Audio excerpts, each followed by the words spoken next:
سلام، امیدوارم حالتون خوب باشه. اگه تا به حال تجربه دردهای میگرنی رو داشته باشین میدونین که چقدر میتونن زندگی رو به چالش بکشن.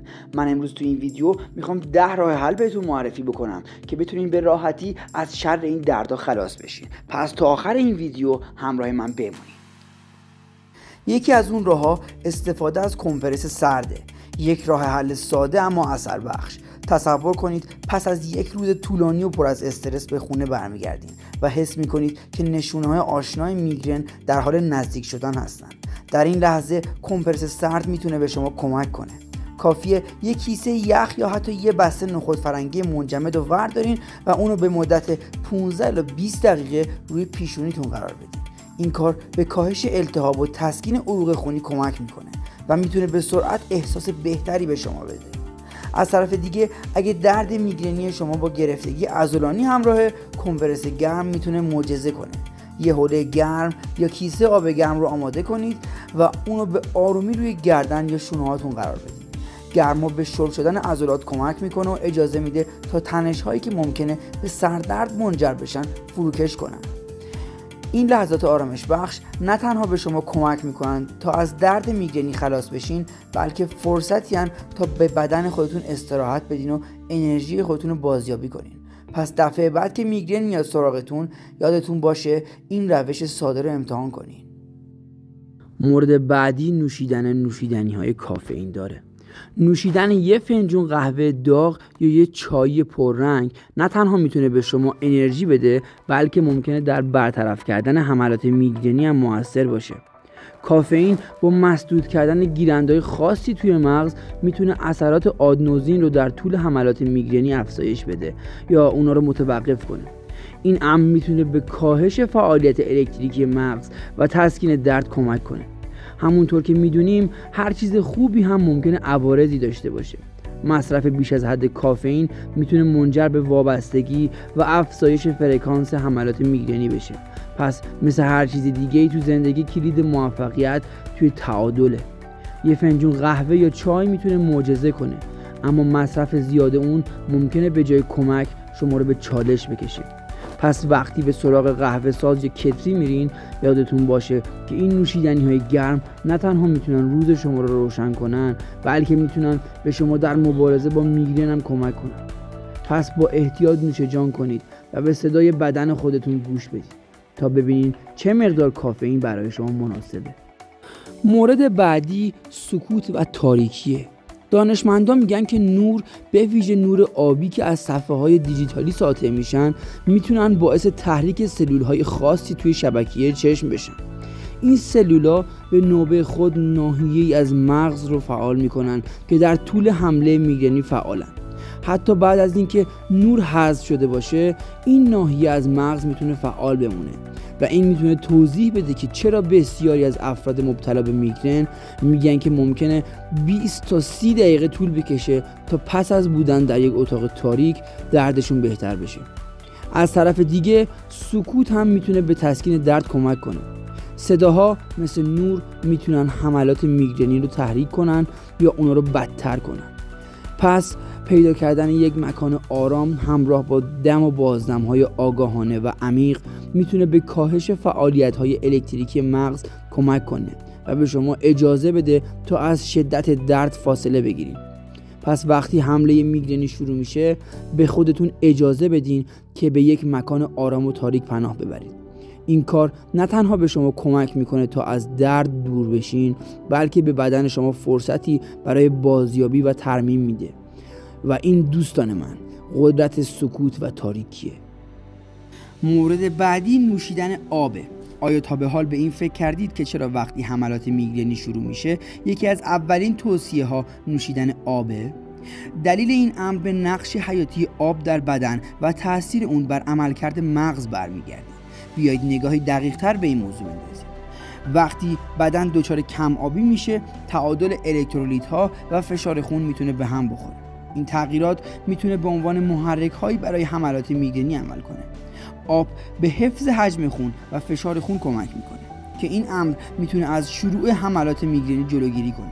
علاوه بر این سلول های هیدراته بهتر میتونن سموم و مواد زائد رو دفع کنن که این هم خودش میتونه خطر حملات میگرنی رو کاهش بده. اما میزان آب مورد نیاز بدن چقدره؟ به طور کلی توصیه میشه که هر فرد حداقل 8 لیوان آب در روز بنوشه.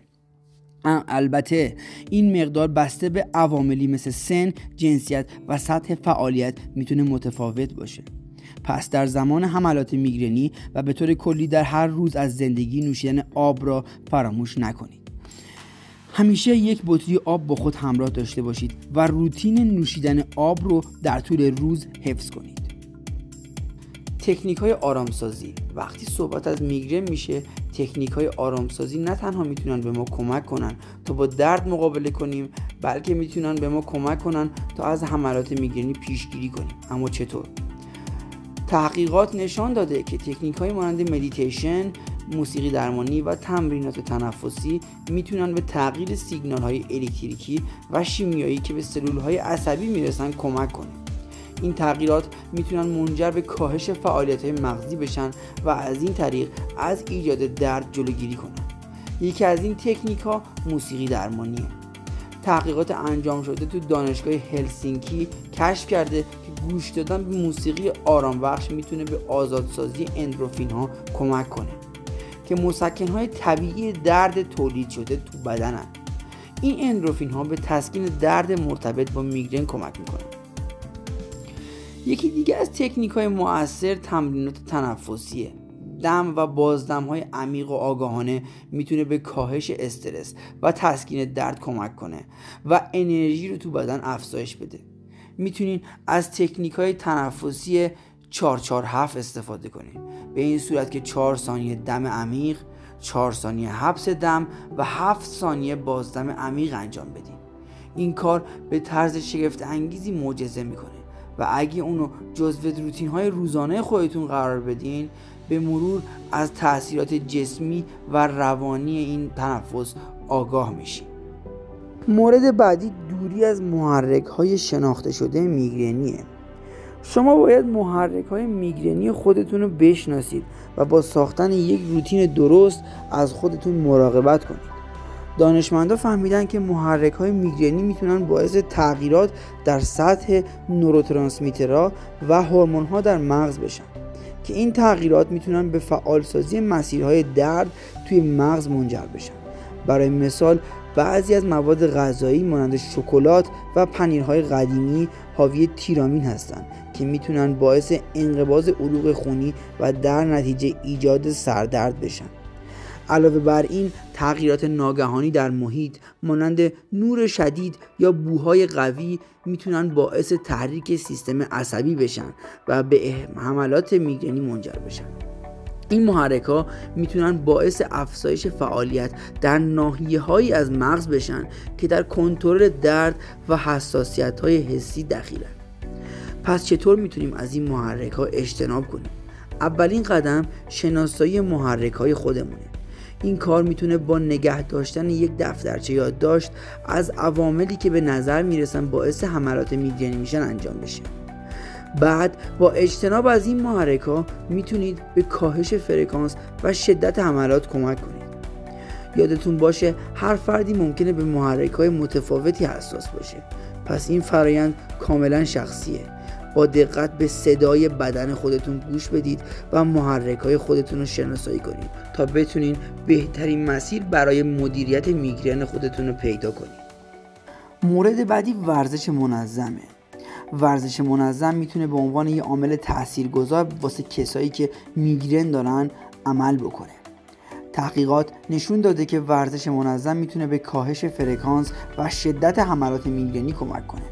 ورزش منظم میتونه به بهبود خواب و کاهش سطح استرس کمک کنه که هر دو از محرک‌های اصلی شناخته شده واسه میگرنن.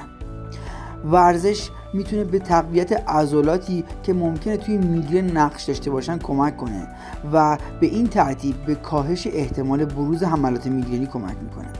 پس ورزش کردن رو جزوی از سبک زندگیتون قرار بدین. کفشای ورزشیتون رو وردارین و به سمت پارک یا باشگاه برین. ورزش منظم نه تنها به شما کمک میکنه تا با درد مقابله کنین، بلکه به شما اجازه میده تا از حملات میگرنی پیشگیری کنین. مورد بعدی مدیریت سطح استرسه. تحقیقات نشون داده که استرس میتونه باعث تغییرات فیزیولوژیکی توی بدن بشه که به نوبه خودشون میتونن به حملات میگرنی منجر بشن. استرس مزمن میتونه به افزایش فعالیت سیستم عصبی سمپاتیک و آزادسازی هورمون‌های استرس مانند کورتیزول و آدرنالین منجر بشه که هر دو میتونن عروق خونی رو تحت تاثیر قرار بدن و تحریک حملات میگرنی رو شدت بدن.